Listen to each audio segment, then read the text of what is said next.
stand up here as a testament to what you guys can do, what your donations actually fund, and what they do for us. In May of 2010, I was diagnosed with Hodgkin's lymphoma. It's actually a disease that has a 90% success rate, but unfortunately I was put into the 10% that it didn't work for the first time. Before May of 2010, I was attending Cascadia Community College, working towards my associates, working at the melting pot, dishing up some cheese fondue, and you know, it was a good life. I liked it.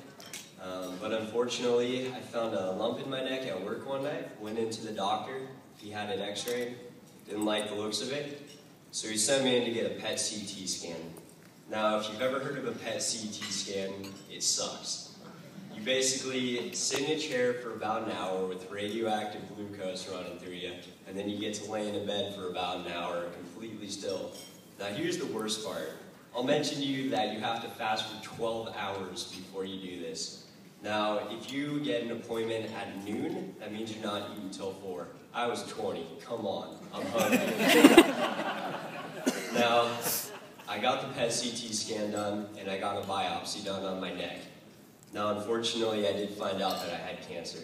It was pretty heart-dropping as a 20-year-old to just know that you have cancer. You never expect it, and it just comes out of nowhere.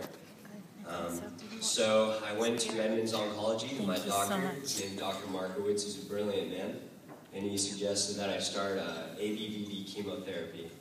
And for the next 4 months, I would be going in and out every 2 weeks to get this lighter form of chemotherapy. Now, like I said before, the first treatment didn't actually work, so I was moved out of that 90% into that 10%. That was pretty heartbreaking for me, you know? I'm in that 10%, you know, why me? So we made the decision to go on with further treatments, and the next phase would be called ICE chemotherapy. Now, ICE chemotherapy would involve me getting 32 hours of straight chemotherapy.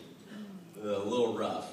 I had to wear a little fanny pack that had a little pump, and you can only imagine how, you know, painful it was to sleep with that little going on every 5 seconds. No fun, come on. Now, the ICE chemotherapy, although I only had to do it twice, was quite toxic to my body.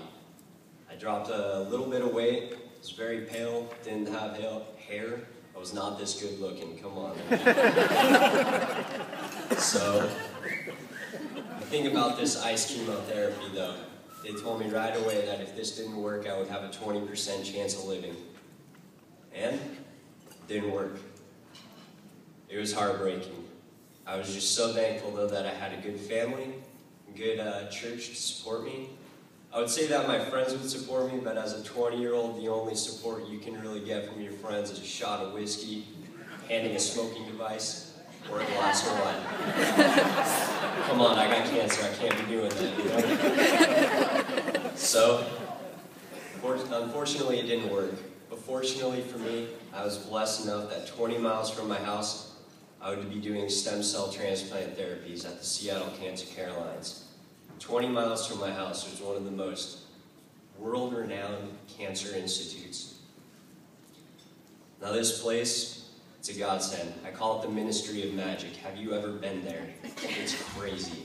You got first floor blood draw, second floor oncology, third floor petting zoo, fourth floor, I don't even know. I was on the 6th floor on the transplant clinic. I got an amazing team there. Now for the first transplant, I would have to go through 2 stem cell transplants. And the first one would involve me doing protocol I-131, something that only 2 people with my disease had done before me.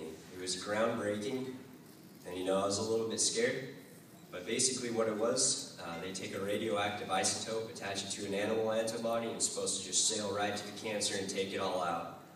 Now what this would involve me doing was I had to be radioactive for 4 days and spend time in a lead-lined room. Nobody could come in. Here I am thinking, nobody can come into this room, I'm radioactive. What's happening to me here, you know? So I grew an extra ear that fell off sometime a little bit weird. I was actually only 5 feet tall before this, but that was cool. Grew another foot, liked it. But unfortunately, that didn't put the cancer in remission either. It was pretty hard at this point. I had to think about all my options. I was turning 21 at the time. Couldn't go out on a proper 21 run. That was okay. I knew I had to warrior through it. Now, the last thing I had to do was something called BU-melt. And it's called BU-melt for a reason. It literally melts your body tissue. I dropped about 25 pounds in the hospital. I was there for 12 days on life support and morphine. And let me tell you about the morphine real quick, just a little side note. I had fallen asleep on my line one night, and it was the line that was pumping morphine. And so I woke up, I rolled over off my line. Let's say I left planet Earth for the next 10 minutes. Now after I went through that ordeal, like I said, I was about 25 pounds underweight. You know, it really just takes it out of you. But I was able to go home and spend time with my family. And, you know, it was hard. I had about a month to recover, and I could barely walk. It was pretty horrible, but, you know, I went into my doctor on July 5th, 2011, about a year after my first finding out that I had cancer. Walked into that office, me and my mom went in. I had a PET CT scan done about 30 days after the treatment. And usually they go about 60 days out, but because of the severity of my disease, they wanted to closely monitor it. Now, I walked into my doctor's office on July 5th, but for the first time ever in a year, I heard that I was cancer-free.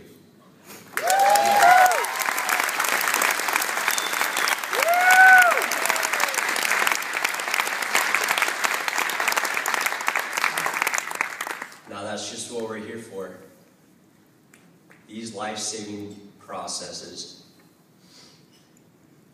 One chemotherapy didn't work. 2 chemotherapies didn't work. Radiation didn't work. The 4th one finally killed it, baby. You know?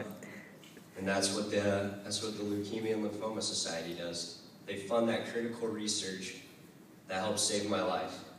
I'm so thankful that they're here. I'm so thankful for all of you guys for being here. I just want to let you know that we are all on this earth, one big family. Let's love one another. Come on. I'd like to thank you guys for having me.